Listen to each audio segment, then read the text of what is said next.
Radio Rex, it's on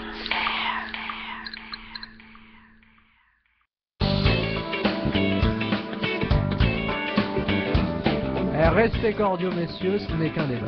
L'histoire nous montre qu'il faut être prudent à ce sujet. Maintenant, c'est absolument pas le même contexte politique. C'est Pompidou et Giscard en 73 qui nous ont mis dans la main des banques. Alors, qui pour le mot de la fin ?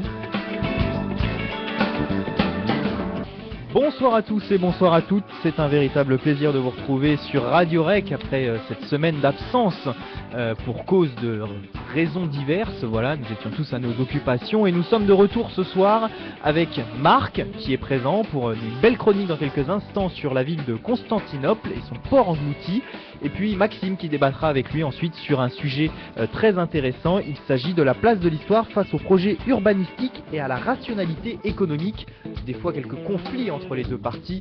On en saura plus d'ici quelques minutes. Et puis bien sûr Hugo n'est pas là ce soir, mais on le salue. Il est en déplacement personnel ce soir et on le retrouvera certainement bientôt sur les antennes de Radio Rec pour notre émission Politiquement Incorrect. Et donc c'est moi, Nicolas, qui vous accueillerai ce soir pour cette émission en compagnie de nos chers amis chroniqueurs. Voilà. Alors on espère que le temps orageux ne joue pas trop sur vos nerfs. En tout cas ce soir ça va être certainement un petit peu plus soft que certaines émissions, un petit peu d'histoire pour commencer, puis on enchaînera bien sûr sur le débat lié à la chronique de Marc. Marc qui est prêt, tel un Franck Ferrand, il paraît. Voilà. Alors va-t-il rivaliser avec son modèle? Eh bien c'est ce qu'on va découvrir dans quelques instants avec cette chronique. Donc la chronique, l'ancien port englouti de Constantinople, une géopolitique de l'aménagement. Eh bien j'ai envie de dire c'est parti Marc, avec la petite musique de fond qui va bien avec. Et on va laisser nos auditeurs se laisser bercer par ta chronique. On est parti. Donc l'ancien port englouti de Constantinople est un sujet qui est très intéressant d'un point de vue géopolitique et de l'aménagement. Ça questionne sur l'idée de l'histoire aujourd'hui, les recherches, les sources, etc. Et si vous voulez, il y a un documentaire qui est sorti là-dessus, qui est sorti sur Arte, ou des fois je regarde Arte, et qui nous parle justement de ça, des nouvelles recherches qui ont été faites par les archéologues. Et donc c'est vraiment très intéressant et d'un point de vue géopolitique c'est super important. Voilà, alors Constantinople, l'ancienne capitale des empires byzantins puis romains, est devenue aujourd'hui la ville turque d'Istanbul. 17 millions de personnes à peu près, à cheval entre deux continents, l'Europe et l'Asie. La ville est un carrefour entre les cultures orientales et occidentales depuis plus de 3000 ans maintenant. Et en dépit de son exceptionnelle histoire, il ne reste malheureusement que très peu de traces visibles de son glorieux passé, voilé de mystère. Mais lors d'un projet d'aménagement en 2004, lors du creusement d'un tunnel sous le Bosphore, pour faire le lien entre l'Europe et l'Asie par le train, les ingénieurs vont faire une découverte spectaculaire qui allait bientôt lever ce voile mystérieux. L'un des plus grands sites archéologiques jamais découverts ouvrait grand d'une porte sur la ville antique, enfouie pendant des siècles, si ce n'est des millénaires. Alors, pressé comme tu le dis par ces aménageurs, hein, la construction d'un métro, c'est ça. Eh bien, les archéologues auront-ils le temps de dévoiler tous les secrets avant que le site se referme pour toujours finalement? Eh bien, l'ancienne cité de Constantinople aujourd'hui refait surface. Les fouilles s'étendent sur près de 10 terrains de football à peu près pour donner une image.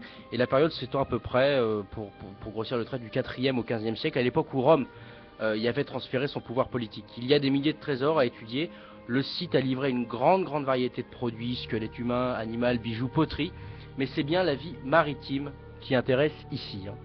Alors, mais comment sait-on qu'il s'agit du port de Constantinople, ce port précisément? Des piliers de bois ont été découverts et les sources avaient traité de ce port il y a longtemps, mais on ne pensait pas pouvoir le retrouver, on ne savait pas comment le retrouver. Eh bien, des piliers de bois, lors du creusement justement de ce tunnel pour créer le métro, ont été découverts, des piliers de bois, en plus de 37 épaves byzantines. Donc les grands navires byzantins, qu'ils soient petits ou grands, datant du 6e siècle au 11e siècle à peu près, et personne n'avait imaginé retrouver le port de Constantinople en plein cœur du centre de la ville. Et les sources annonçaient pourtant la présence de ce port, mais l'on doutait de pouvoir le retrouver un jour. À 70 mètres sous terre, pourtant, les ingénieurs reprennent la main sur le Bosphore. Et c'est bien malheureux, mais ils sont à 600 mètres du port, justement en étude par les archéologues. Donc les ingénieurs du métro arrivent peu à peu sur ce site exceptionnel. Et les archéologues doivent donc partager le terrain avec les ingénieurs de ce projet.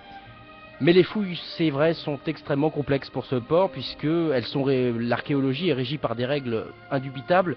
Et c'est bien cette collection d'épaves est à étudier, puisqu'en plus elles sont très bien conservées. En effet, il reste bien plus de 5 à 10% des bateaux, c'est-à-dire que d'habitude quand on fait des recherches, il y a près 5 à 10% des épaves qui sont retrouvées globalement. Là on est sur des chiffres bien plus importants. Et on trouve des petits bateaux côtiers, mais également des bateaux bien plus importants. Et les archéologues ont également retrouvé des bateaux précédant la période de Constantinople, c'est-à-dire avant le 5e siècle, des bateaux du 3e lors de l'Empire romain, étant placés sous les pontons de bois que eux-mêmes ont retrouvés. C'est-à-dire vous avez trouvé des pontons en bois, et même sous ces pontons, qui étaient pourtant le port de Constantinople, on a encore retrouvé justement une épave encore plus ancienne, très bien conservée également. Et donc c'est un véritable voyage dans le temps pour comprendre comment le port et la ville antique s'articulaient.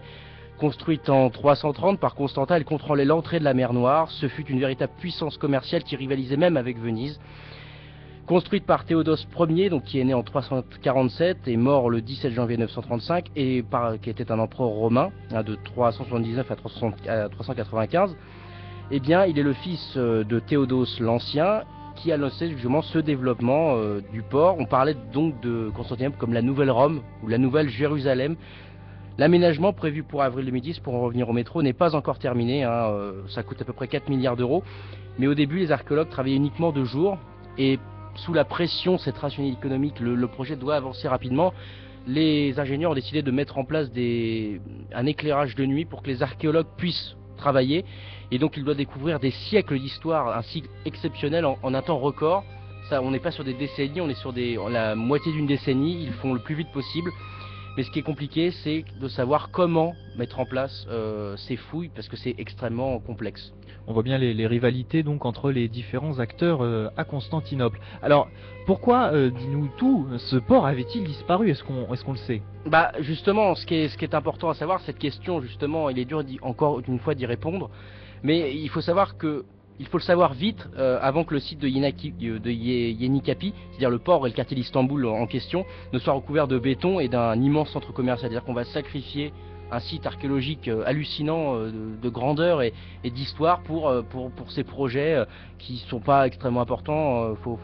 La densité urbaine n'est pas si importante que ça. Et Jonathan Bardil, qui est quand même le spécialiste de cette histoire de Constantinople, qui fait des fouilles archéologiques, insiste pour dire qu'il faut associer l'archéologie et l'histoire. C'est-à-dire que maintenant, ce qui est sur Constantinople, c'est surtout des sources écrites, et on a rarement des sources, justement, matérielles, des objets retrouvés. Et des objets produits à Yenikapi datent bien du 4e et du 7e siècle, l'âge d'or de la ville. Des images 3D par un chercheur ont été réalisées pour mettre en forme, pour mettre en lumière et en image, en cartographie, ces trouvailles, si vous voulez. On trouve des objets et on matérialise informatiquement ce que l'on trouve, et c'est une avancée spectaculaire. On a encore des grands pontons qui sont encore au régime, il y a l'autoroute qui passe par-dessus. Là maintenant on reconstitue vraiment l'ancien.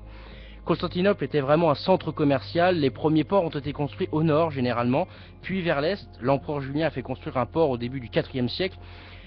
Et un autre à l'est a été créé donc sous Théodose, le créateur de ce port de Constantinople. Alors les échanges étaient très importants, la Chine, la Russie, l'Égypte. Et l'Égypte avait joué un rôle très important dans Constantinople, puisque Alexandrie livrait des grains qui permettaient justement d'être débarqués et vendus sur le port de Constantinople. Et le grain servait à faire du pain, et d'ailleurs celui-ci était d'ailleurs distribué quelquefois gratuitement à des personnes. Et à cette période, l'activité du port était vraiment la plus importante. Le port faisait 4 km de long, ce qui est quand même assez énorme. La ville pouvait accueillir 5000 navires en même temps, je ne sais pas si vous imaginez. Et le port était vraiment le centre social où toutes les populations nobles, bourgeoises, on ne peut pas dire ouvrières pour cette époque-ci, mais population populaire, on va dire, s'y retrouvaient. Comment? Ça doit être ça, oui, je ne sais plus comment on dit, ça doit être ça, ouais. Maxime, éclaire-nous. Peut-être, oui, on peut dire, c'est comme ça. Les esclaves. Les esclaves, peut-être, ça doit être ça. Et donc, on va continuer. Oui, vas-y, donc, t'écoutons. Ce qui est intéressant maintenant de savoir, c'est comment est constitué. Voilà, comment le port finalement est retrouvé, comment les épaves ont survécu à ces années, puisqu'on est sur 15 siècles à peu près, si ce n'est un peu plus, ça dépend des temporalités. En fait, le port est constitué de vases non oxygénés, où se sont conservés le cuivre. Ce qui fait que la vase a même conservé un village datant du néolithique, c'est-à-dire il y a 8000 ans si vous voulez. Et à cette époque, terre cultivée et forêt se succédaient, des objets ont même été retrouvés, notamment pour tailler les outils de pierre, voilà, c'est comme l'âge de pierre si vous voulez, des os, des matières organiques, et le campement néolithique a perduré pendant plus d'un millénaire, avant que la boue ne le recouvre, hein, ce qui constituera le fond du port de Théodose, le port de Constantinople. Une journée de fouille est égale, je le rappelle, à quand même 1 an de restauration, ce qui est quand même hallucinant niveau travail. Et par cette méthode, les archéologues se sont rendus compte que la construction de bateaux changeait avec le temps. Ils devenaient de plus en plus assemblés. Avant, c'était taillé directement dans le bois. Maintenant, on est arrivé à des formations qui s'assemblaient. On a changé au fil des siècles, donc pendant cette période, l'âge d'or de Constantinople. Et donc la rapidité de construction faisait que Constantinople était vraiment un port économique important, une centralité économique. C'est d'ailleurs important à noter qu'une pièce a été retrouvée, une pièce de monnaie, où l'empereur Constantin ou Théodose était représenté, et derrière vous aviez un bateau. Donc c'est vraiment l'idée vraiment que le port était central. Alors, on a bien compris tout le travail qu'il y a autour de cela. Est-ce qu'on sait comment était régie la vie sociale là-bas à l'époque? On le sait de plus en plus maintenant, puisque les archéologues ont trouvé justement des populations animales, à peu près 54 espèces découvertes, dont les conditions étaient très dures. Si vous voulez, les chevaux avaient souvent le haut du palais cassé, parce que le mort était fait d'un pic, et ce qui leur pétait le palais. Avec l'analyse des squelettes qui ont été faites sur des hommes, les chercheurs se sont rendus compte que les humains vivaient très bien, hein, ça plaira à Maxime, avec une excellente alimentation, des produits qui auraient pu leur permettre de vivre près de 110 ans, s'ils avaient eu la médecine, bien sûr, hein, qu'on connaît aujourd'hui. Mais il y avait les guerres aussi, ce qui a fait que c'était très dur de pouvoir vivre dans ces conditions. Et beaucoup de squelettes, c'est vrai, ont été retrouvés qui sont des squelettes d'enfants. Et le port de Théodose était le plus puissant pourtant port de la ville, mais son activité va bizarrement s'interrompre, notamment parce que les objets manufacturés construits après le 7e siècle retrouvés se font rares. Après le 7e siècle, les objets se font très très très rares, et avec les couches stratigraphiques, donc là on entre dans la géographie physique, si vous voulez, on arrive à retrouver, et on se rend compte que il y a eu des grands tremblements de terre qui se sont passés, ce qui pourrait expliquer la chute du port de Constantinople. En moyenne, là-bas, on est sur une zone à risque, hein, on est sur la faille nord-anatolienne, qui a fait un décrochement géologique, une faille coulissante qui longe le nord de la Turquie et qui, en raison de son activité importante, c'est à l'origine d'un risque sismique très important. Et le pire est que ce site historique est quand même très vulnérable au risque de tremblement. Il est en argile, c'est-à-dire que le port, le plus important lieu de recherche, est quand même le lieu qui est fait en argile, c'est-à-dire que le moindre tremblement pourrait complètement ruiner ce site. Donc en plus de la rationalité économique offerte par les historiens, pas offert par les ingénieurs, on a aussi ce côté physique sur lequel on ne peut pas lutter, quoi. L'argile, c'est beaucoup plus cassant qu'une autre matière. Mais en tout cas, ce qui est sûr, c'est qu'on est également certain qu'une secousse aurait pu entraîner un tsunami qui aurait expliqué encore une fois la chute la chute du port de Constantinople. Et ce qui est sûr, c'est que les Perses au 7e siècle également ont envahi l'Égypte.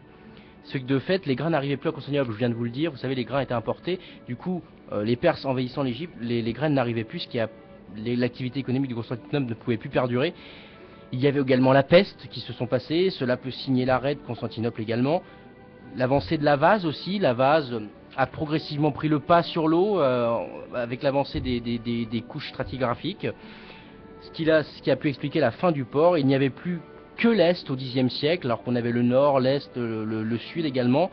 Et de plus, il faut se souvenir que les croisés ont mis à sac la ville, hein, ce qui fut un coup fatal pour la ville. Il faudra attendre la prise des Ottomans en 453 pour voir la ville finalement renaître. Et au XIVe siècle, le port va être totalement asséché. Mais lorsque les archéologues retrouvent ces choses, le métro accentue son retard. Dès qu'on trouve des choses, les archéologues doivent prendre du temps pour étudier, puisqu'il faut, il faut enlever le sel des objets, sinon ils vont complètement pourrir. Donc c'est de l'eau distillée pendant 1 an, 5 ans même des fois, qui demande du temps si vous voulez. Et la construction du métro est une nouvelle phase finalement. Hein, il ne faut pas oublier que c'est quand même grâce à cette construction que l'ancien port englouti de Constantinople a été retrouvé. Mais le temps sera-t-il suffisant pour faire toutes ces nouvelles recherches ? Eh ben, c'est une très très bonne question, et c'est un petit peu cette question-là qu'on va que l'on va poser ce soir. C'est vrai que cette chronique nous montre à quel point il y a des intérêts divergents entre les intérêts économiques d'une part et les intérêts des archéologues, des historiens d'autre part, et de vouloir un peu réécrire, non pas réécrire le passé, mais tout simplement en prendre note, savoir ce qui s'est passé. On a la possibilité, grâce à ce genre de, de, de, recherche. de recherche, voilà, ce genre de terrain, de pouvoir effectivement savoir un petit peu comment vivaient les gens auparavant. Alors certes, ça n'apporte pas forcément beaucoup, bien que tu l'as soulevé, il y a beaucoup de notions géographiques et notamment la géographie physique avec l'idée qu'effectivement ce sont des terres vulnérables et que finalement ça impacte aussi aujourd'hui et qu'on peut prévoir peut-être ce qui peut s'y passer, différents enjeux climatiques, les impacts du climat. Donc voilà. Alors Maxime, est-ce que tu as une première réaction à cette chronique de Marc? Est-ce que tu as un positionnement peut-être vis-à-vis de ce conflit qui peut exister parfois entre le fait de vouloir créer un métro? Alors certes, ça fait remonter le site archéologique, mais d'autre part, effectivement, le fait qu'on presse un petit peu les archéologues de donner leurs conclusions pour enfin pouvoir construire ce métro et finalement se faire de l'argent peut-être sur l'exploitation du métro. On est souvent sur ces problématiques, c'est-à-dire là on peut partir de ce cas particulier, de cette histoire là du port englouti qu'on redécouvre aujourd'hui. Et je suis pas tout à fait d'accord quand tu dis que ça apporte pas forcément grand-chose. Mais plus généralement, c'est le conflit qui peut exister aujourd'hui entre les intérêts économiques et puis les intérêts de l'humain, je dirais. Parce que là, l'archéologie, ça a bien un but, ça sert à l'homme dans sa connaissance, dans sa volonté de connaître ses origines. À un moment donné, si on a développé des disciplines telles que l'histoire ou l'archéologie, c'est dans la volonté de connaître ses racines, de connaître ses origines. Je fais remarquer d'ailleurs qu'à ce stade, on ne connaît finalement pas grand-chose.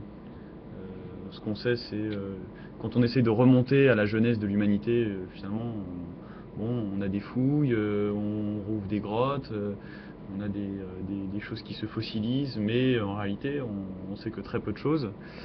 Et donc là, la découverte de ce port englouti, c'est une bonne nouvelle, mais en même temps, tout de suite, on voit que ce sont les intérêts économiques qui priment.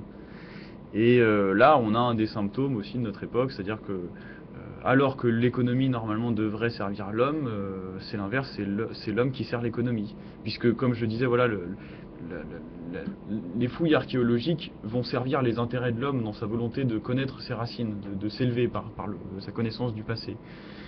Et en fait, ces intérêts vont être bafoués pour les intérêts, ce que Marx appelle le froid calcul, quoi. Enfin, le calcul froid, voilà, des intérêts, la rentabilité. On va construire un métro. En général, pourquoi est-ce qu'on construit un métro? On cherche à développer un territoire. On est dans des dynamiques économiques. On est aussi dans des dynamiques sociales. On essaye d'améliorer le quotidien des gens. Est-ce que finalement, je suis pas sûr. En fait, moi, je crois que la mobilité. Est-ce que pour le commun des mortels, ma question, c'est est-ce que pour le commun des mortels, c'est pas plus simple, effectivement, de pouvoir se rendre à son travail rapidement, effectivement, en polluant moins, etc. Oui, enfin, excuse-moi. Alors, se rendre à la crèche ou aller faire ses courses. Alors, je sais, on ne parle que, on ne parle que de ça. Non, mais. Ce que je veux dire, c'est que le métro, et quand les pouvoirs publics cherchent à accroître la mobilité des individus, en général, c'est pour leur permettre de mieux travailler, ça répond à des objectifs de productivité, etc. On est bien dans des objectifs économiques en dernière instance. Mais pour les gens que tu cites, s'ils veulent aller voir leurs amis, est-ce que c'est pas plus simple de pouvoir y aller en métro et de pouvoir ensuite faire ce qu'ils veulent? Non, mais après, et voilà, et peut-être que mais je pense ces pas gens-là que ne sont si pas les pouvoirs aussi publics avertis que toi en termes d'archéologie. Je pense que si les pouvoirs publics cherchent à installer un métro, c'est pas pour aider les gens à aller voir leurs amis. Bien sûr, mais ça peut aussi servir à ça. Bien sûr, voilà. Bien sûr, c'est pas non plus tout blanc, tout noir. Il faut aussi savoir que Istanbul maintenant, enfin bon, je vais dire Istanbul parce qu'on n'est plus sur Constantinople maintenant, mais en fait ils ont développé énormément le transport en voiture. C'est une grande poussée du gouvernement turc de faire ça, et maintenant pratiquement tout le monde a une voiture, quoi, et ce qui fait que maintenant sur le pont qui rejoint des fois les deux parties de la mer, vous avez de la congestion énorme. Alors c'est vrai que sur le plan, je veux dire, de la rapidité, mais après on parle de quelle rapidité, c'est ça qu'il faut se demander. Rapidité du travail, rapidité, accessibilité, c'est quand même des questions assez différentes. Et le métro, si finalement tout le monde décide de prendre le métro juste la semaine, bah, le week-end finalement tout le monde va encore prendre sa voiture et ça va pas régler le problème non plus. Parce qu'il faut savoir quand même que les voitures sont beaucoup plus utilisées souvent le week-end pour les travailleurs de transport en commun que le contraire. Et ce qui est quand même dérangeant sur ce site en fait, c'est qu'on peut pas jeter la pierre non plus à ce métro puisque c'est lui qui nous a permis, enfin c'est grâce à ce projet qu'on a trouvé cet ancien plan angoulitique est de fait qui est vraiment un bijou parce que ça faisait des années qu'on trouvait ça. On n'avait que des représentations en peinture, on n'avait que des sources, des écrits qui disaient qu'il y en avait un, mais comment le retrouver si vous voulez. Mais d'un côté, je veux dire, quand il y a un intérêt historique et voilà, comme disait Maxime, rechercher un petit peu la nature, enfin son origine, etc. Moi, comme dit un proverbe sénégalais, quand tu sais pas où tu vas, regarde d'où tu viens. Et je pense qu'il y a toujours l'histoire, elle est quand même fondamentale aujourd'hui. Et si on ne comprend pas comment ça fonctionnait avant, on ne peut pas comprendre comment ça fonctionnera demain. Et justement, là, on est devant un paradoxe fondamental. Comment des gens qui sont censés être des hommes et justement répondre vraiment en réfléchissant en esprit humain, c'est-à-dire nature de l'homme, etc. Déjà pollués par l'argent, vous nous dire bah finalement non, on s'en fout de notre histoire, il faut qu'on termine ce métro vite, on les fait même travailler de nuit, c'est quand même éprouvant des fouilles archéologiques, je vous demande pas, enfin il faut prendre des petits, c'est pas vous creusez, tac il y a un truc, non c'est vous y allez au pinceau, puis vous creusez des mètres en pinceau, et puis après vous vous dites ah bah tiens maintenant faut faire maintenant du stockage dans de l'eau distillée pour pas que ça pollue, enfin pour pas que ça se pourrisse. Bah, il y a un paradoxe fondamental et c'est pour ça qu'on peut parler de géopolitique parce que vraiment c'est une lutte pour un territoire là. Bon c'est un grand mot dans ce cas-là, mais vraiment là ce qui me choque c'est que la rationalité économique, ce qui est le titre justement du débat, prend le dessus sur des sujets qui sont fondamentaux, quoi. Alors, elle prend le dessus en termes de rapidité, de temps, j'entends. C'est-à-dire qu'il faut effectivement que les fouilles se terminent vite. En revanche, finalement, elles ne prennent pas encore l'avantage en termes de priorité, puisque effectivement, il faut faire ces fouilles et après seulement le projet pourra se concrétiser.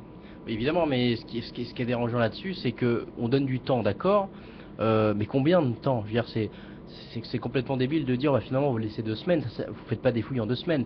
Même là ils ont eu 5, ça a commencé en 2004 le métro, ils y sont encore, finalement ça n'a cessé d'être retardé parce qu'il y a eu des demandes des archéologues de retarder le métro parce qu'ils n'avaient pas fini. Ils ont dû retrouver 37 épaves et la dernière qui a été retrouvée justement, Yenakipi 37, c'est comme ça qu'on l'appelle, elle a été retrouvée, c'était la plus importante, la plus vieille. Et finalement, on nous dit, bon, bah, dès que vous avez fini ça, on bouge tout. Alors que 10 jours après, ils ont retrouvé un arbre, une souche d'arbre datant du néolithique. Donc c'est-à-dire qu'il y avait vraiment un village qui se passait là, etc. Donc on peut pas. Ce qui me dérange, c'est que maintenant l'histoire c'est devenu une musification. C'est-à-dire que maintenant il y a des musées qui sont construits. Bon, bah à Meaux par exemple, voilà, des musées ça fait beau, machin. Par contre, les sites originels, bah eux, finalement on dit bah non, si vous empiétez sur quelque chose d'autre, c'est dérangeant. Donc moi ça me dérange, quoi. De manière générale, ce qu'on remarque aujourd'hui, c'est que on cherche à couper l'homme de ses racines, on cherche à lui faire oublier son passé, à le rendre amnésique, et on voit qu'en fait, dans cette logique, l'histoire arrive comme, enfin c'est loin d'être la priorité de nos sociétés actuelles, quoi. Et là, on le voit bien, on a 2 possibilités. Bon, on a prévu la construction d'un métro, ou alors on va poursuivre les fouilles. Bon, on voit bien quelles sont les priorités de nos sociétés. On va plutôt favoriser le métro, on va accorder un certain délai pour l'archéologie, mais c'est bien le projet urbain là, du métro qui donne le là. Alors que peut-être dans des sociétés qui auraient été moins soumises au dieu argent ou à la loi de la rentabilité, on aurait d'abord favorisé ce genre de découvertes qui permettent justement à l'homme de mieux connaître son passé. Et on imagine bien que s'il y a un métro qui doit être construit, c'est qu'il y a une attente quelque part et qu'il y a donc finalement des gens qui pressent, au-delà de l'aspect économique et des grands industriels, il y a certainement des gens qui pressent. Ah oui, non mais c'est sûr que s'il y a ce projet-là, c'est qu'il y a des raisons et qu'il y a des gens qui ont envie que ce projet soit porté jusqu'au bout. Moi, je serais curieux de voir qui a envie que ce projet soit porté. C'est ça qui me dérange un petit peu. Mais il peut y avoir des attentes. Enfin, il doit y avoir des attentes dans les 2 côtés, quoi. Il y a aussi en gros, bon, il y a sans doute les politiques, les puissances économiques, et puis de l'autre côté, il y a les archéologues et en gros les représentants des sciences humaines. Enfin, je sais pas comment on pourrait dire ça. Oui, c'est ça. Et voilà, donc il y a des attentes des 2 côtés. Et justement, ce qui est intéressant, c'est de voir au final qui des 2 a le dernier mot. Et ce que je remarque, c'est que aujourd'hui, c'est dans notre époque, c'est que c'est l'argent qui a toujours le dernier mot. C'est que c'est voilà, le métro qui doit apporter sans doute plus de rentabilité, plus de productivité, qui répond à des objectifs économiques. Et c'est sans doute dans cette idée-là que tu disais tout à l'heure, oui, sans doute la fouille archéologique apporte pas grand-chose. Effectivement, ça apporte pas grand-chose si on réfléchit avec ces catégories-là. Mais dans la recherche, Disons que justement, c'est qu'elle empêche un projet de se concrétiser. l'un des deux empêche l'autre de toute façon. Ok, je veux dire, les fouilles empêchent le respect des délais de la construction, et puis dans l'autre cas, si on coule une dalle de béton sur la fouille, bon, c'est foutu. Donc voilà, là il y a bien un rapport de force. Bon, et on verra que c'est l'argent qui aura le dernier mot, quoi. Non, mais ce qui est aussi terrible, c'est de voir comment, ce qui est intéressant quand on regarde la longue durée historique, c'est que des anciens centres très importants sont aujourd'hui devenus des sites plus ou moins décadents. Dire Constantinople avant avec Venise, c'était les deux grands pôles extrêmement importants du commerce. Maintenant aujourd'hui, bon, Istanbul, bon, certes la Turquie fait encore présence de quelques industries qui marchent plus bien du côté de la mer de Marmara, ça on peut pas dire le contraire, mais ce qui est voilà, c'est là vraiment la décadence, c'est-à-dire qu'on a changé d'optique, c'est-à-dire que en fait on change de temporalité, on change de monde finalement. On est dans un monde où ça rayonnait par l'idée de grandeur, etc., que maintenant l'idée de grandeur, c'est l'argent. C'est-à-dire qu'avant, il y avait quand même beaucoup plus de hiérarchie, des hiérarchies suivies. Vous avez un grand noble, puis après vous aviez, comme tu disais, le fond, on va dire, de la population, du niveau social, je pense. Et c'est terrible de voir comment des sites comme ça sont vus comme rien du tout. C'est-à-dire que moi, j'interrogeais justement dans ma famille ou dans mon entourage, je leur disais, vous connaissez Constantinople, Istanbul, le fait, Istanbul, ouais, on s'en fout, quoi, ça, c'est pas, tu vois. Et par contre, Paris, Paris n'a pas fait tant de choses que ça, faut arrêter un petit peu, voilà, ça a été le centre un petit peu des révolutions. Maxime, je te lance pas là-dessus parce que je sens que tu vas nous parler de Maurice Talmer, mais voilà, c'est vraiment un changement de truc. Et ce que je voudrais dire aussi, c'est que moi je me demande qui a voulu faire ces aménagements-là, d'où vient la demande finalement, parce que si on a des projets d'aménagement qui sont plutôt mis en avant, d'autres finalement, on se demande d'où ils viennent. Un métro, d'accord, bon, ils ont l'argent, finalement non, ils n'ont pas l'argent, ils vont emprunter de l'argent pour le faire. Et c'est ça déjà qui est terrible. Et justement derrière ça, c'est ce rapport de hiérarchie. Parce qu'il n'y a pas de l'endettement après derrière. Voilà, déjà c'est l'idée de soumission. C'est l'idée d'une hiérarchie supérieure, sûrement de l'Occident ou des banques new-yorkaises, qui fait qu'il y a une hiérarchie où l'histoire en fait passe encore en dessous.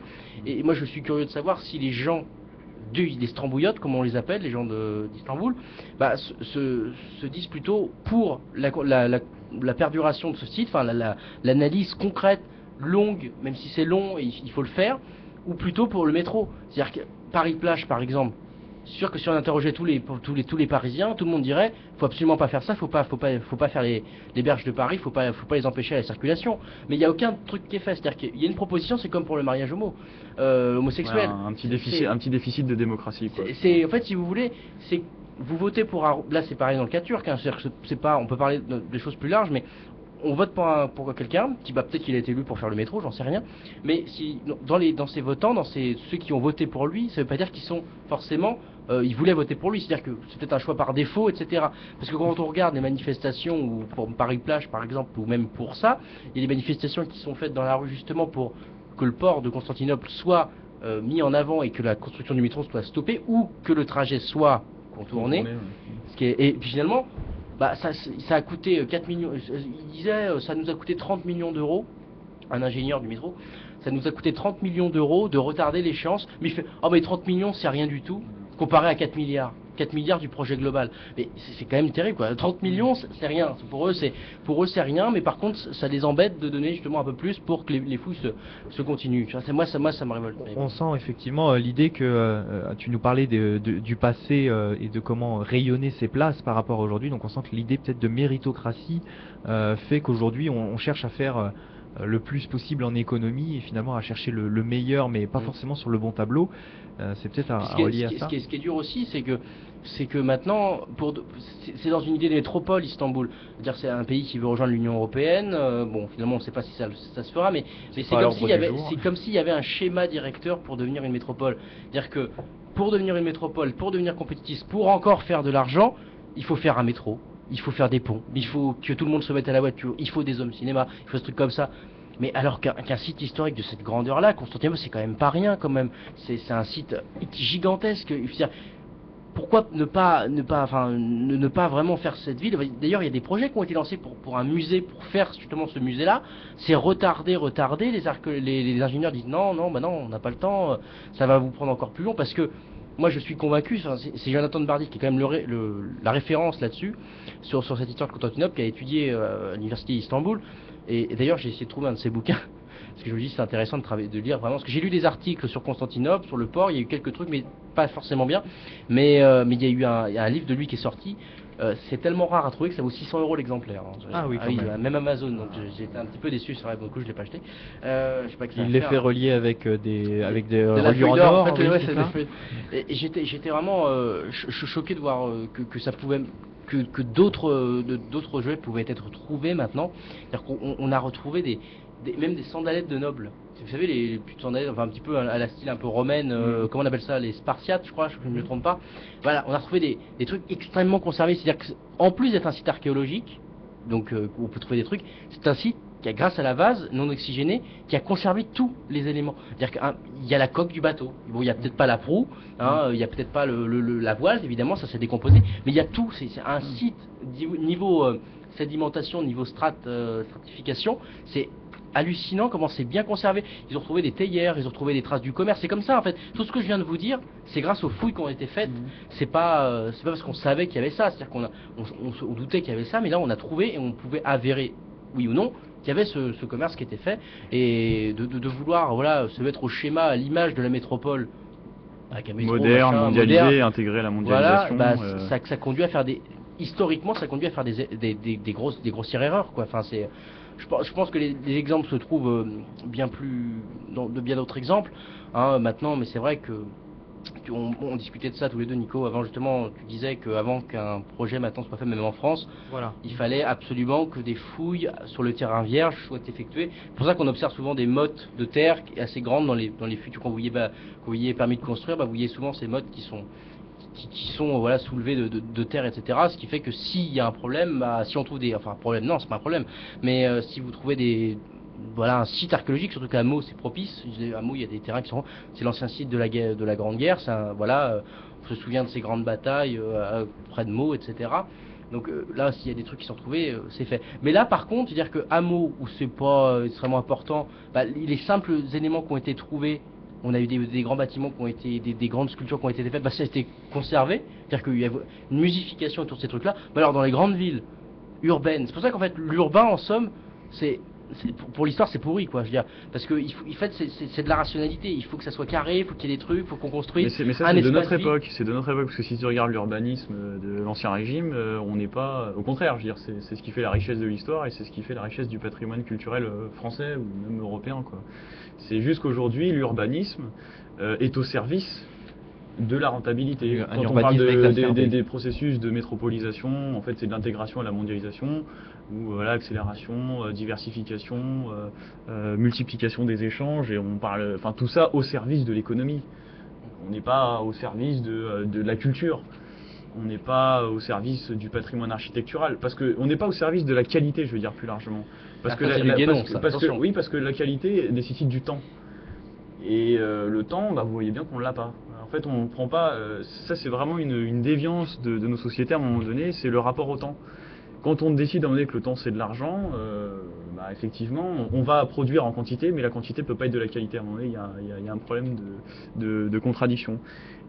Si vous voulez produire quelque chose d'une certaine qualité, que ce soit dans n'importe quel domaine, que ce soit sur le plan urbanistique, architectural, musical, il faut prendre son temps. Il faut prendre le temps de la réflexion, en quelque sorte, le temps de il faut prendre le temps. Oui, voilà, c'est ça. Je veux dire, un Avec artiste les qui prend épreuves pas de son temps. philosophie cette semaine. Regardez, on peut très bien faire le parallèle avec le monde de la musique, où voilà, je veux dire, on voit quelqu'un qui produit un CD tous les 6 mois. Ça peut pas être bon, quoi. Je veux dire, forcément, il y a un certain travail. C'est comme dit la grand-mère, voilà, il n'y a pas de secret, il faut travailler, quoi. Et voilà, il faut un certain temps pour produire de la qualité. Il y a une certaine technique, il faut être méticuleux.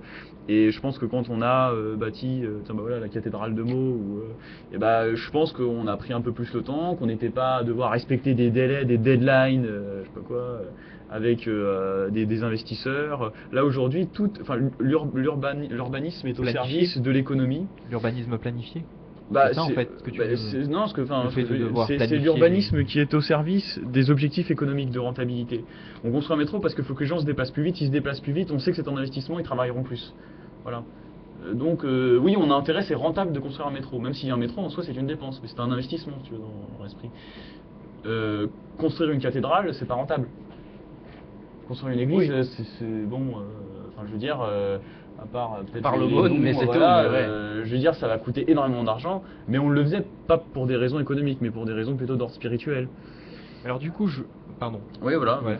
Du coup, je vous titille quand même un peu parce qu'effectivement, Marc a soulevé ce qu'on a évoqué en aparté avant le début de cette émission, c'est-à-dire qu'effectivement, en France maintenant, tout comme finalement à Constantinople ou plutôt à Istanbul maintenant, avant de construire par exemple une autoroute, une voie de chemin de fer, on fait des fouilles avant parce qu'on se dit que ce qu'on va enfouir, on risque de ne pas le retrouver. Donc finalement, est-ce qu'on n'a quand même pas une priorité qui est donnée à la fouille, à l'histoire, au patrimoine, à ce que l'on peut trouver, afin peut-être tout simplement de l'étudier, est-ce que les historiens, les archéologues ne font pas un peu de résistance, ce qui leur permet d'avoir quand même de la matière, mine de rien, à étudier avant que le projet se réalise. Mais de toute façon, ce qui est un peu dérangeant sur ces normes justement dont on parle maintenant, le fait qu'il faille creuser avant de faire un projet d'aménagement, en fait, en France, quand vous creusez, je crois que c'est pas plus de 2 mètres, 3 mètres. C'est-à-dire que c'est vraiment les premières couches de stratification, quoi. Je veux dire, vous C'est ce êtes qu'il y a pas. de plus récent. C'est ce qu'il y a de plus récent. Et si on veut trouver des trucs bien plus anciens, regarde, Constantinople, c'est 80 mètres en dessous, quoi. Et encore, ce qui est intéressant dans la case de Constantinople, c'est que vous avez, c'est comme si vous coupez la terre en deux, quoi. Et puis à chaque couche, vous repérez, ah bah tiens, il y a une époque différente, une époque différente, une époque différente, une C'est époque comme les couches différente. de glace. Voilà, c'est ça. Bah voilà, c'est ça, exactement. Et bien, comment voulez-vous que sur des périodes, s'il s'est rien passé à Meaux, par exemple, ou à Constantinople, il y a 20 ans, 40 ans, vous allez rien trouver. Par contre, l'histoire ancienne, l'histoire très très très ancienne, pour remonter à des couches vaseuses du néolithique, il faut percer à 80 mètres de profondeur.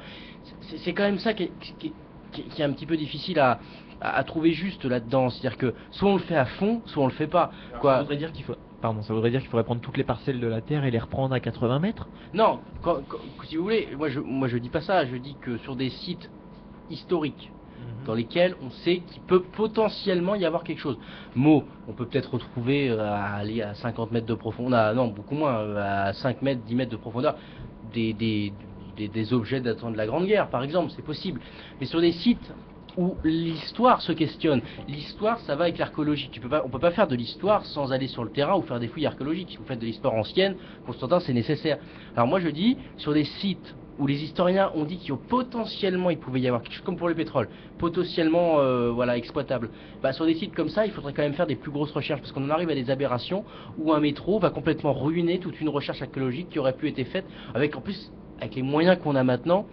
C'est quand même facile de se dire avec un forage, de se dire il y a peut-être quelque chose là avec des sondes, etc. Mais ça, c'est un investissement qui n'est pas rentable. Donc, oui, mais on ira peut-être pas. C'est ça ce que je veux dire. C'est l'élément déclencheur, c'est la rentabilité. Voilà. C'est ça qui est au centre de toute chose. Dès lors, je veux dire, on a plus intérêt à construire un métro que à sortir un vieux port de sous terre, quoi. Ça va être des sommes colossales et ça rapporte pas tant d'argent que ça. Alors justement, puisqu'on parle d'argent, est-ce qu'éventuellement tout l'aspect touristique qu'il y a autour de ces lieux, tu parlais de musées, Marc, est-ce que vous avez un regard peut-être critique, je ne sais pas, sur l'aspect touristique qui effectivement, quand il s'agit de payer, c'est-à-dire de prendre un billet d'avion pour aller à Istanbul, quand il s'agit de payer peut-être éventuellement l'entrée d'un musée, donc là on est vraiment dans l'aspect capitaliste des choses, et pourtant finalement on vient s'informer peut-être sur un lieu de mémoire. Quel regard apporter à cela? Moi je suis assez... je parle pas pour les peintures, le Louvre, des trucs, les œuvres d'art, je parle pas pour ça.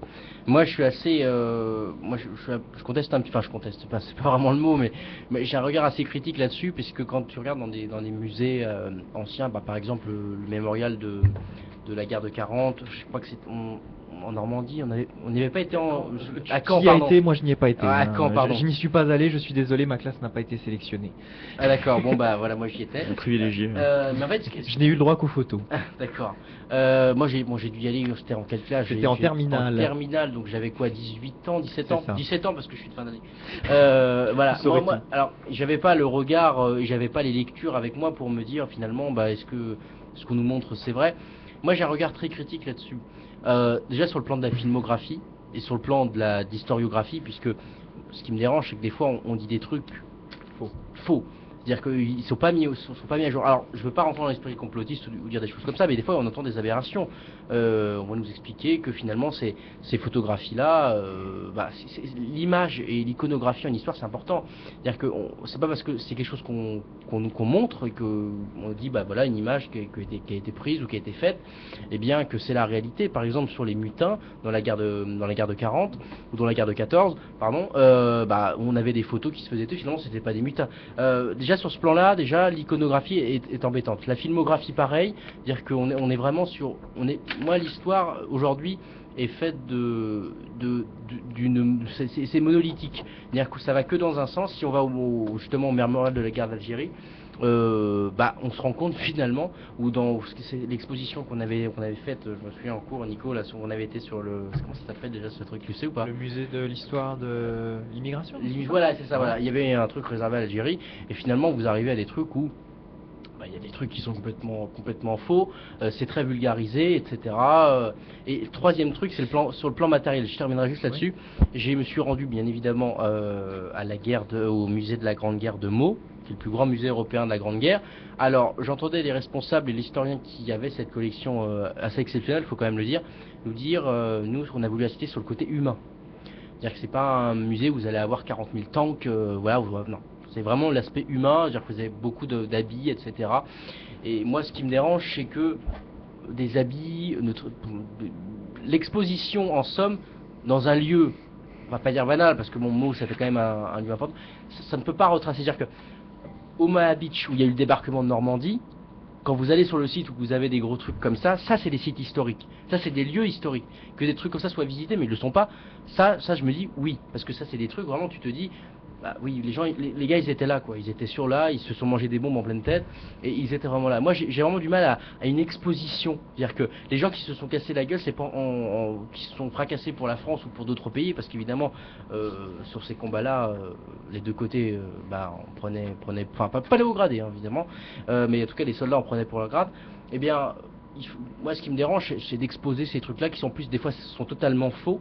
C'est-à-dire que des gens nous racontent des fois, bon après il faut se méfier des témoignages, mais des gens nous racontent que c'était complètement différent, ça s'est jamais passé comme ça. C'est-à-dire qu'un musée, ça a un sens, ça devrait avoir un sens, et c'est extrêmement dangereux de se gourer là-dessus. Enfin, finalement c'est pas rendu dangereux parce que tout le monde s'en fout, et tout le monde aime bien la vulgarisation, mais un musée c'est très vulgarisé.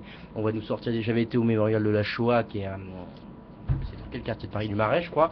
Il y a aussi il y a des trucs moi je suis pas d'accord, c'est vulgarisé, c'est-à-dire que c'est même pas des lieux historiques en somme, ce sont des lieux d'exposition. Mais comment donner accès à toute la population qui n'a pas forcément ton bagage peut-être, sans vulgariser? Alors je préfère quelque chose de moins dense, oui, qui qui trace une période beaucoup moins importante, mais qui soit précise. Est-ce que ça intéresserait les cerveaux, j'ai envie de dire? Attends, laisse-moi provoquer un peu, mais est-ce que ça intéresserait les cerveaux de TF1, j'ai envie de dire? Je veux dire, les cerveaux que notre ami Maxime nous a décrits comme étant quand même pas mal conditionnés par la publicité, par les jeux télévisés, ce genre de choses. Attention, hein, mais... Oui, mais bon, si le monde a changé pour aller dans un monde de bêtises, on peut peut-être le changer pour le remettre dans un monde de sens. Je pense que c'est un petit peu mon avis. C'est pas en vulgarisant qu'en fait, là, on est en train de faire dans les musées... C'est le rôle de l'éducation nationale. Oui, enfin l'éducation nationale nous sort quand même pas mal d'âneries aussi. Je dis pas le contraire, ce serait son rôle de respecter ce que tu nous cites en fait. Au contraire, ce serait son rôle d'être dans le droit chemin. Je dis pas que j'ai raison, je dis juste que pour comprendre quelque chose de global, il faut prendre les sources de venant de partout. C'est-à-dire que pour le cas de Constantinople, des choses ont été affirmées. C'est l'école anglo-saxonne, hein, ça sort de Oxford, les gens qui ont travaillé là-bas. L'école anglo-saxonne ou américaine, résonne bien plus différente qu'en France, puisqu'en France on est vraiment sur l'idée de culpabilité à chaque fois, on a toujours un truc à se reprocher. Voilà, il y a qu'à voir les trucs qui ont été faits au Veldi, voilà, la France a commis ce crime, etc. Par contre on parle pas des gars de l'UGIF qui sont des juifs ashkénazes qui ont vendu leurs frères juifs pour être déportés, on parle pas de ça par exemple. Donc la culpabilité des fois est un peu à revoir. Mais moi ce que je veux dire c'est que l'école anglo-saxonne a ce mérite d'avoir une vision historique qui est objective. C'est-à-dire que c'est pas l'histoire aujourd'hui, elle est devenue un outil politique. C'est devenu, voilà, quand on parle de la guerre d'Algérie, salaud de colons, français de merde, vous nous avez butés, etc. Vous avez pillé les richesses, etc. Mais c'est ça. Enfin, je veux dire, faut pas dire le contraire, faut pas se leurrer non plus. Ça peut servir le Parti socialiste, par exemple. Voilà, ça peut servir des gens comme ça, qui d'ailleurs, a fait une plaque commémorative. Je me souviens pour le 17 octobre 61, où finalement on s'est rendu compte que malgré ce que dit Maître Larère, qui m'a encore dit qu'il y avait des vrais historiens et des faux historiens. Maxime elle m'avait sorti ça une fois et je lui ai dit ah bon elle a dit ça, puis moi je lui avais posé la question justement pour le 17 octobre 61, il m'a répondu la même chose. Et en fait l'histoire maintenant est un outil politique, c'est-à-dire que ça fait bien de dire finalement oui ils sont morts, la France a joué un sale rôle là-dedans, comme Clerval là, qu'on avait vu en cours des fois, qui nous fait des trucs, une prof voilà qui est très idéologiquement marqué quoi, faut être franc. Et moi nous écoute, on la salue bien sûr. Moi je critique pas ces gens-là, ils ont le droit d'avoir une opinion, mais je pense que pour faire quelque chose de scientifique et pour avoir une analyse globale, il faut prendre le pour et le contre. C'est pas en lisant des gens comme Jean-Pierre Chrétien sur l'Afrique que vous allez avoir une vision globale. Il faut lire des gens comme Lugan qui sont dans le contrepoint, des gens comme Alain Dubresson qui sont plutôt au milieu. Il faut tout lire. C'est pas en se forgeant une idée politique sur l'histoire, une histoire politique de l'histoire qu'on va se forger ça. Et si en plus maintenant on n'arrive même pas à avoir le droit à faire des recherches sur un site archéologique qui nous prouverait oui ou non si on a raison ou tort des choses comme ça, là on en arrive à des aberrations totales quoi.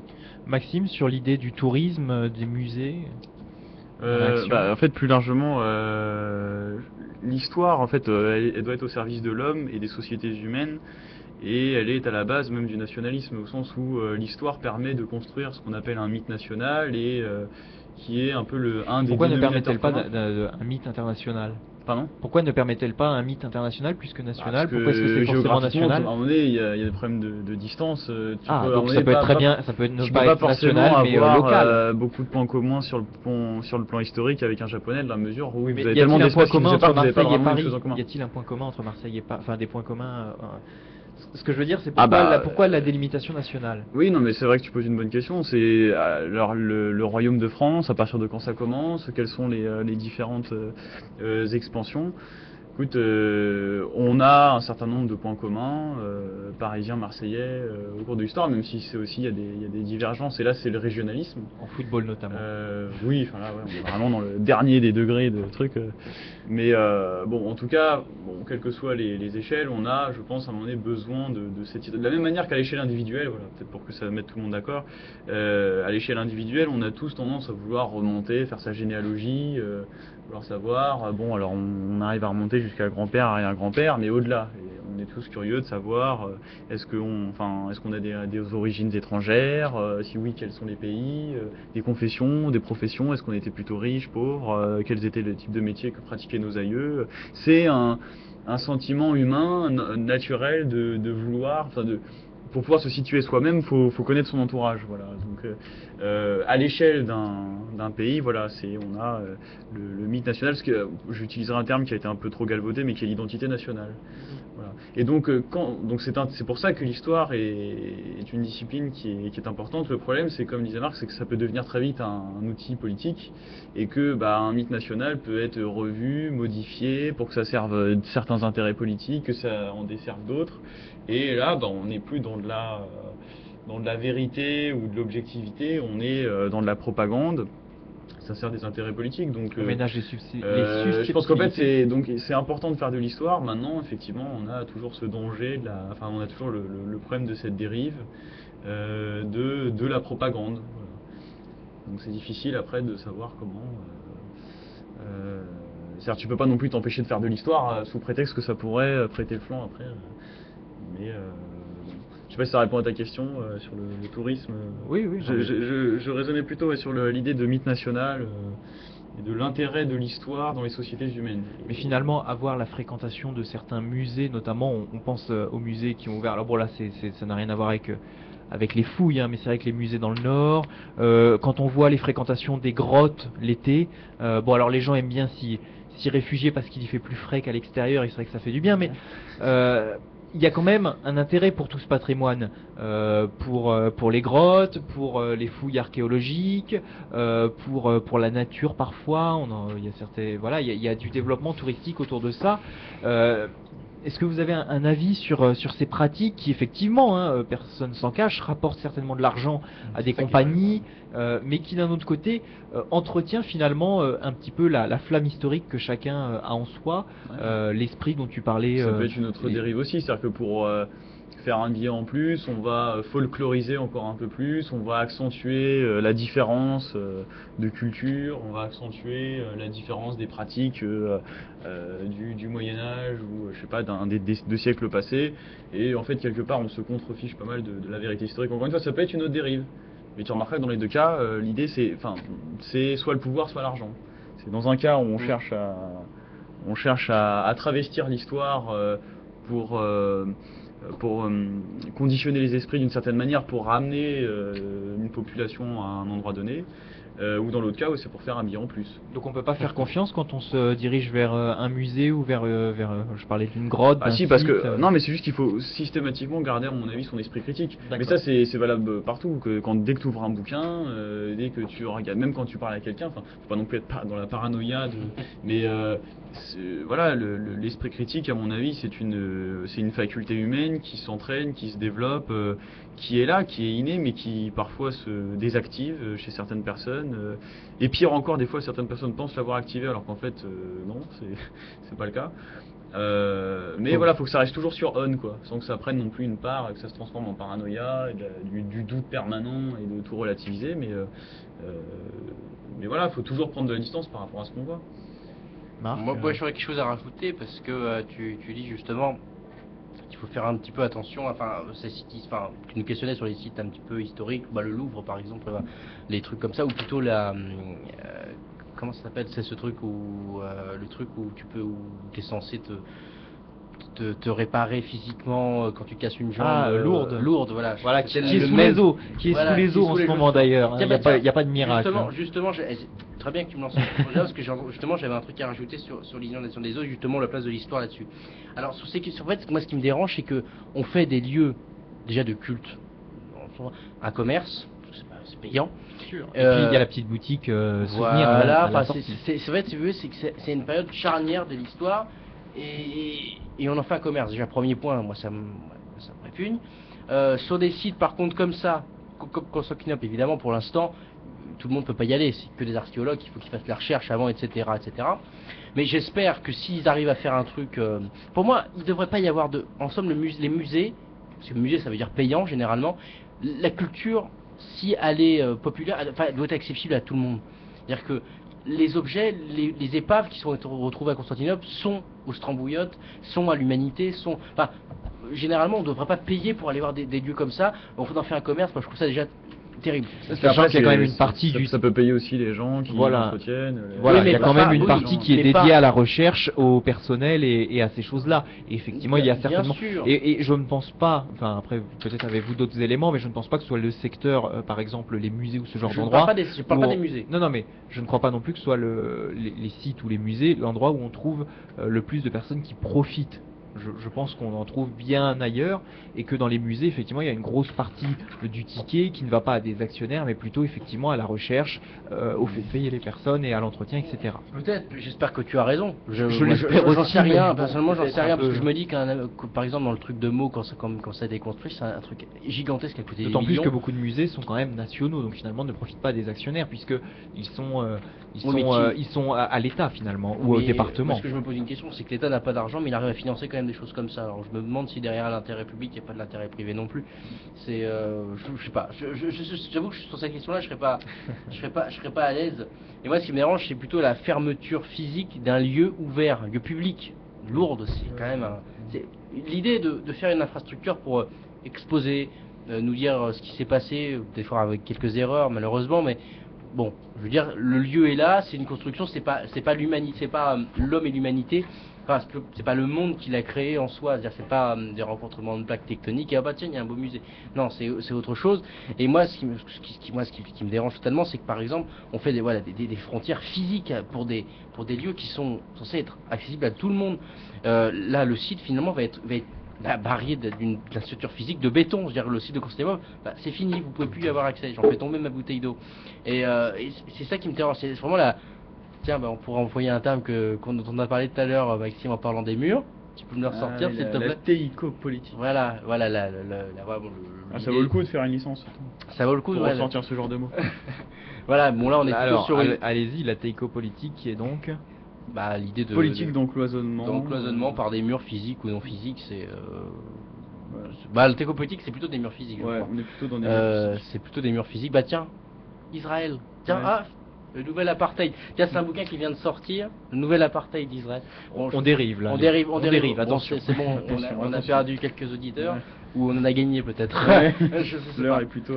Je sais pas. Donc voilà, moi ce qui me dérange, c'est vraiment ce côté-là d'emmurer des lieux publics.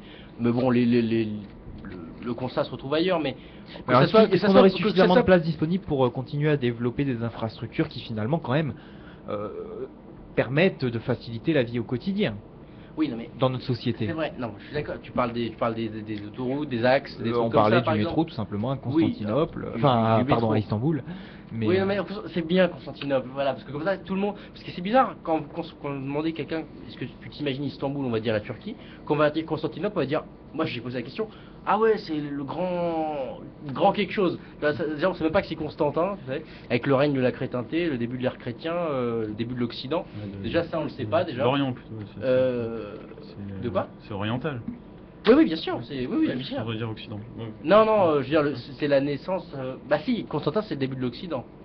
Oui, mais l'Empire byzantin ensuite. Ah oui, non, d'accord. La chrétienté. Bien sûr, non, je suis d'accord. Oui, bien sûr, je suis d'accord avec toi.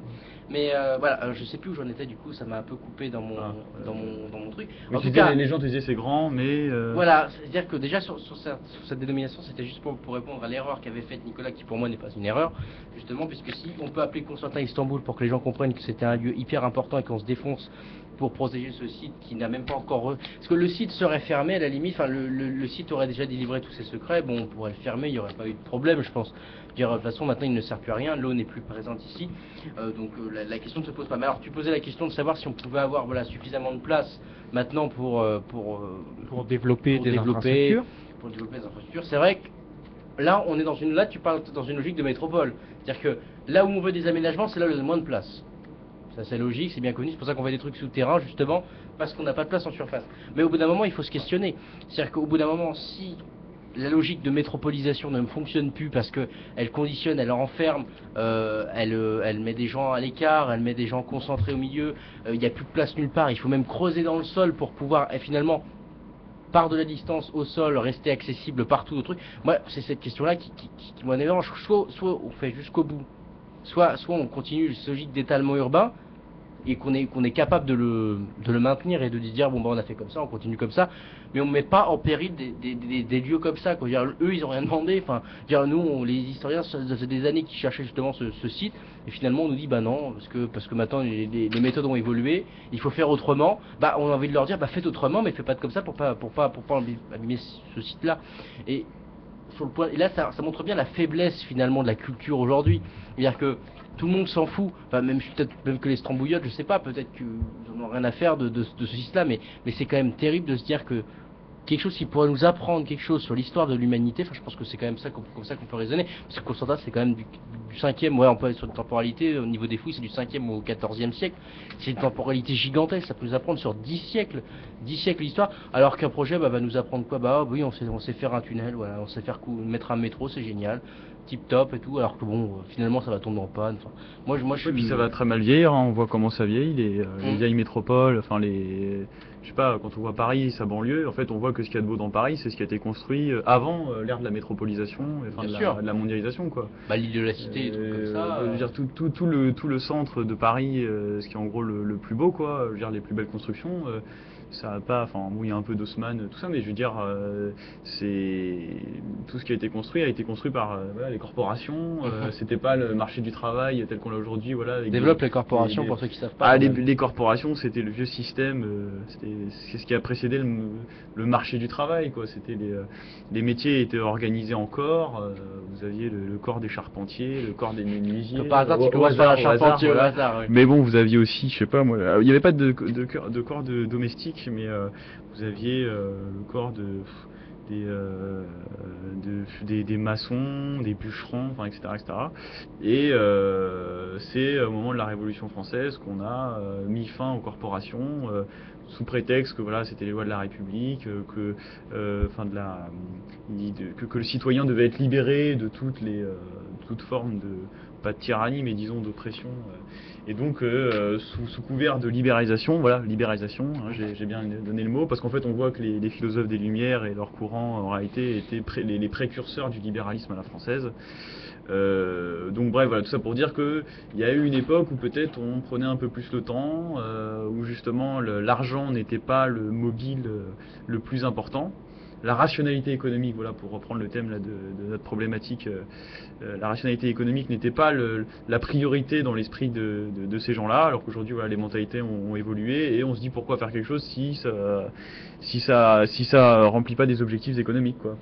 Donc des intérêts bien divergents. J'avais une question pour vous parce que on a déjà débattu ensemble à plusieurs reprises et effectivement je sens une petite contradiction, donc peut-être allez-vous pouvoir m'éclairer. Je sens une contradiction entre le fait qu'il faut se souvenir, le fait qu'il faut préserver ces lieux finalement où on retrouve, où on fait des fouilles, voilà, toute cette idée de patrimoine, d'histoire et de l'historien d'ailleurs, et qui contraste un petit peu avec même quelque chose que vous avez évoqué dans cette émission, c'est-à-dire finalement le devoir de mémoire, la repentance, qui pour vous n'est pas quelque chose que vous mettez en valeur.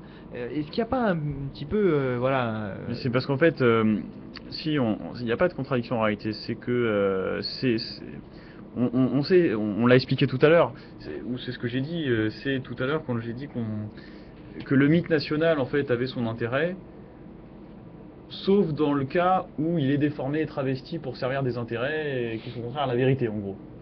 Bon, bah, la notion de repentance aujourd'hui et la notion de droit de mémoire aujourd'hui, on est dans ce cas-là. C'est-à-dire qu'on est dans le cas de l'instrumentalisation de l'histoire dans des fins politiques.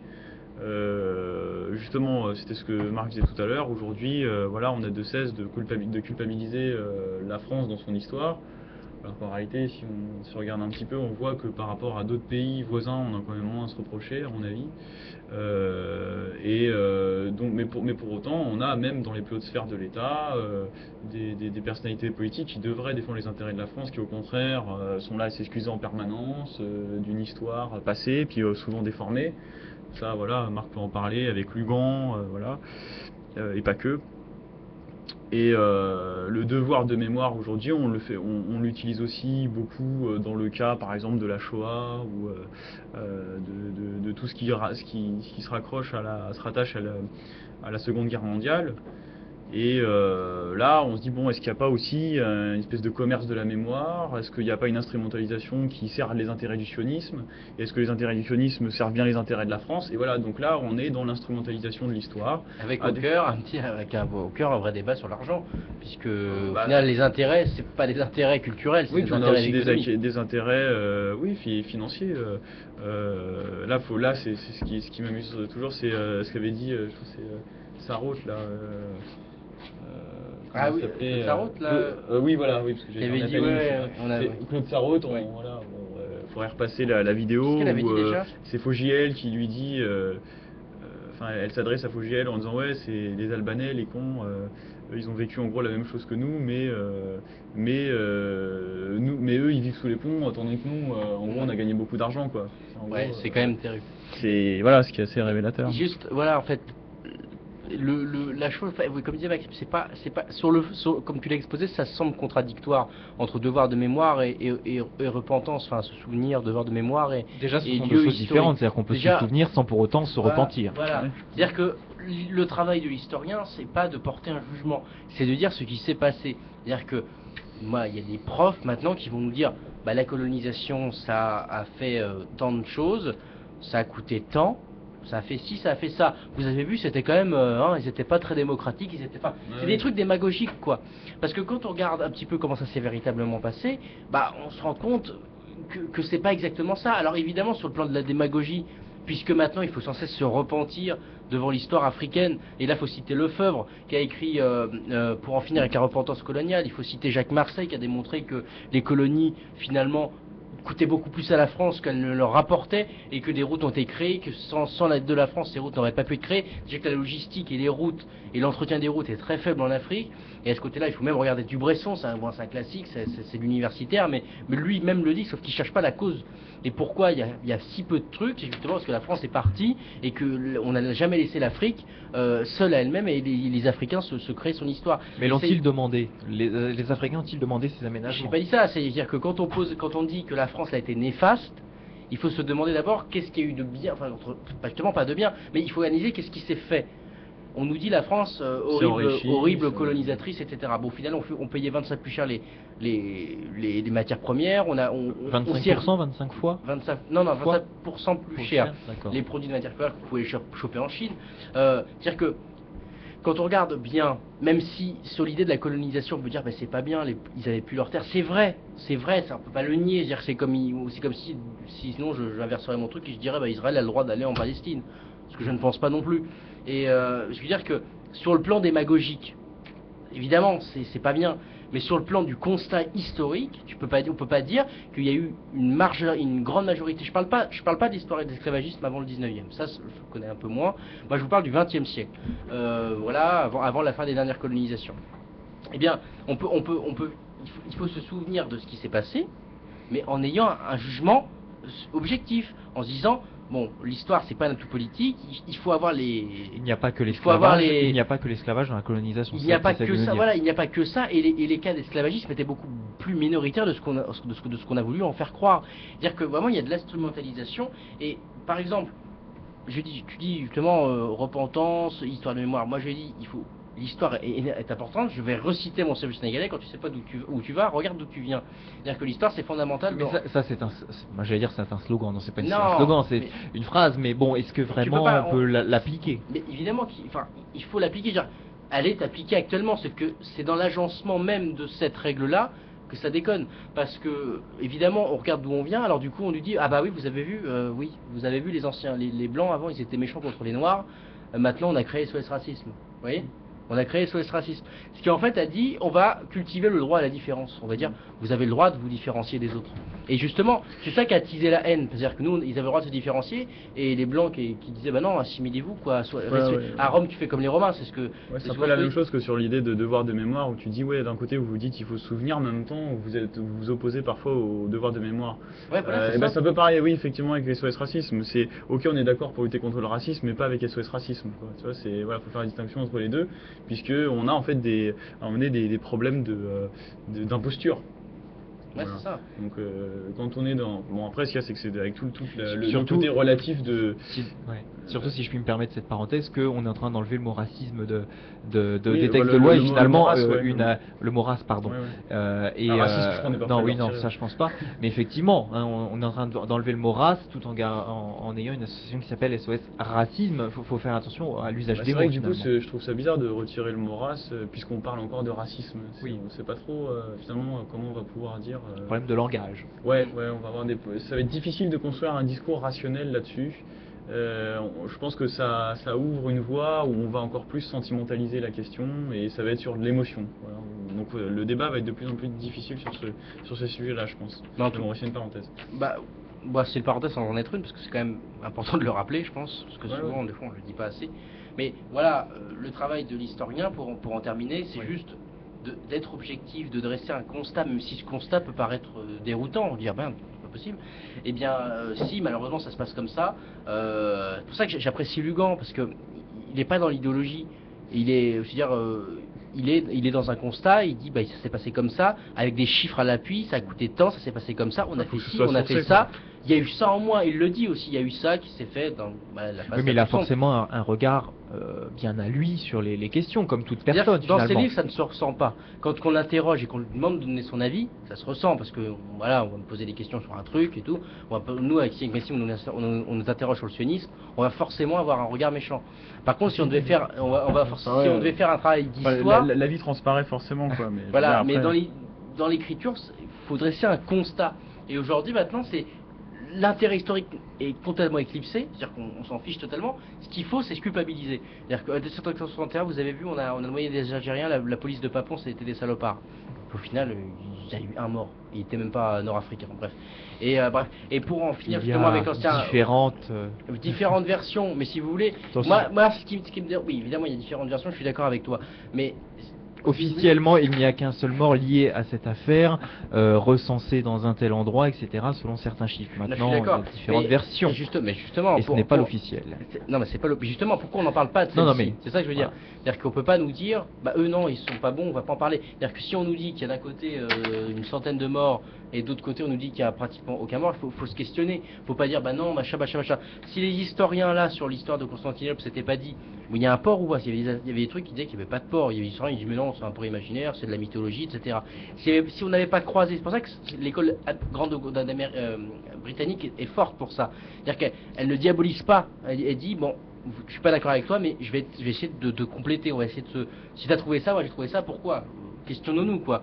Et sans avoir ce regard justement de repentance, culpabilisateur. Et c'est ça qui est bien dans l'école britannique. Et c'est ça qu'on ne retrouve pas. Lefebvre en fait en sorte est une sorte aussi de l'école britannique. C'est-à-dire il expose, etc. Mais donc voilà, si on n'avait pas eu des historiens qui se seraient questionnés sur ce port de Constantinople en disant oui, non, et l'autre il dit non, mais c'est de la mythologie, non, l'autre il dit non, il y a vraiment existé, mais il n'y aurait pas eu les recherches, parce que il suffit pas de trouver un objet non plus quand tu fais des recherches archéologiques, il faut dire ah, alors on a trouvé ça, d'accord, d'où ça peut venir, et finalement tu dis ah bah finalement oui, finalement il y a vraiment ça. Donc c'est un constat qu'on demande. Mais sur des histoires anciennes comme Constantinople, ça gêne pas. Sur des histoires plus récentes, là ça dérange parce que c'est des histoires beaucoup plus chaudes et qui mobilisent beaucoup plus de lobby et beaucoup plus d'argent. Et même il y a des intérêts encore en jeu, quoi. Voilà, il y a des intérêts encore en jeu pour les populations concernées. C'est-à-dire que pour Constantinople, il n'y a plus rien, quoi. C'est fini. Que par exemple pour la question, il n'y a plus d'enjeu. Par contre, pour Constantinople, c'est quand même l'argent qui est beaucoup plus un enjeu, qui va quand même prendre le dessus sur un intérêt culturel beaucoup plus fondamental que des questions comme celle du sionisme, enfin, je veux dire, sur le plan matériel, je pense, historique. Voilà, le sionisme, ça a 100 ans, et c'est pourtant ça, on en parle beaucoup plus que des sites historiques qu'on retrouve. Voilà, vous en avez déjà entendu parler de ça? Non. Tu parles de Constantinople? Ouais. Non. Ouais, des trucs quand même fondamentaux. Enfin, une moi émission j'avais pas dû parler non plus. intéressante et cultivante. Voilà, mais j'espère que ça a rappelé tout le monde en tout cas, mais On l'espère tous. Voilà, et puis comme Okubogo aurait dit, bisous. Oui. Alors justement, voilà donc la place de l'histoire donc et de la discipline historique qui est encore à poursuivre, et donc finalement on verra bien s'il y a toujours des historiens. A priori elle devrait persister parce que c'est quand même un monde, enfin les historiens et les archéologues finalement qui vont essayer de continuer à faire face effectivement aux intérêts économiques et aux projets urbanistiques qui veulent enfouir les preuves sous les décombres. Eh bien en tout cas, si vous n'avez pas d'autres mots à rajouter, eh bien on va en rester là pour ce soir. Merci d'avoir été à l'écoute de cette émission qui, on l'espère vraiment, vous aura intéressé, à la fois historique, débat sur l'histoire, et c'est vrai qu'on a divergé et puis on s'est retrouvé effectivement sur différents thèmes, mais qui sont forcément intéressants pour quiconque s'intéresse un minimum à l'histoire et à ce monde qui tourne. Voilà, et un regard à la fois sur le passé et puis sur le futur. Donc voilà, c'était intéressant en tout cas. Moi j'ai aimé cette émission à vos côtés. Voilà. Merci beaucoup. On va sans doute se retrouver la semaine prochaine. Je ne sais pas si nos agendas le permettent. Il faut préciser. Alors oui, il faut préciser que Marc, il y a 15 jours, nous avait annoncé une émission pour la semaine prochaine qui n'a pu avoir lieu, et qui est donc reportée peut-être à la semaine prochaine. C'est sûr, non, c'est sûr. Hugo, j'ai eu Hugo au téléphone, quand même, la maison mère, qui nous a dit qu'on le faisait la semaine prochaine. Donc un débat sur le nationalisme, on partira d'une chronique sur le nationalisme au Maroc, et on fera un gros débat pour la dernière émission, ce sera sûrement la dernière émission de la saison. Et on va essayer de se débrouiller parce que Maxime sera peut-être pas là pour l'horaire prévu comme on a. Donc soit on le fera avant, soit on l'enregistrera et on les diffusera. Mais on essaiera, voilà, comme Maxime et Hugo sont quand même, enfin ils aiment bien ce sujet-là tous les deux. Moi aussi j'aime bien, Nico aussi également. Enfin on aime tous bien ce sujet-là, avec quelques différences. Moi je traite beaucoup moins du nationalisme dans l'Europe, mais bon c'est autre chose. Donc on essaiera de vous faire ça. Si c'est pas en direct, ça sera enregistré, on va se débrouiller. Donc la semaine prochaine, restez connectés. Et tweeter grave cette émission, puisque ça sera un gros débat sur le nationalisme en général, en partant de l'histoire du Maroc et en démontrant pas les dérives, mais les changements des nationalismes dans l'histoire. Et qu'est-ce que ça veut dire encore aujourd'hui. Donc ne l'oubliez pas, c'est quand même un gros colloque avec des spécialistes. Gros teaser ce soir de Marc, donc on espère que la semaine prochaine l'émission tiendra toutes ses promesses. Merci beaucoup à vous d'avoir été avec nous. On salue encore une fois Hugo qui donc devrait revenir la semaine prochaine. Merci à tous nos auditeurs. Et puis restez bien sûr au contact de Radio Rec. Je ne sais pas où en sont nos autres confrères et leurs émissions, mais n'hésitez pas bien sûr à reconsulter les anciens podcasts, les anciennes émissions, celles qui sont encore diffusées en direct en ce moment. Et on se retrouve très bientôt. Et n'oubliez pas bien sûr Politiquement Incorrect sur Facebook, le site internet, Twitter avec Incorrect. Et Marc qui voulait rajouter. Et juste pour dire que Hugo quand même a été voir un ballet à l'Opéra Garnier. On ne peut pas s'empêcher. Voilà, juste c'est sa petite touche féminine qui remonte. Il m'a dit qu'il rêvait de monter sur scène les pieds joints, les pieds en pointe comme ça. Et écoutez, peut-être un jour. On pense à lui et on espère qu'il va pas s'endormir. Voilà. Merci beaucoup, au revoir et bisous comme le dit Hugo à chaque émission.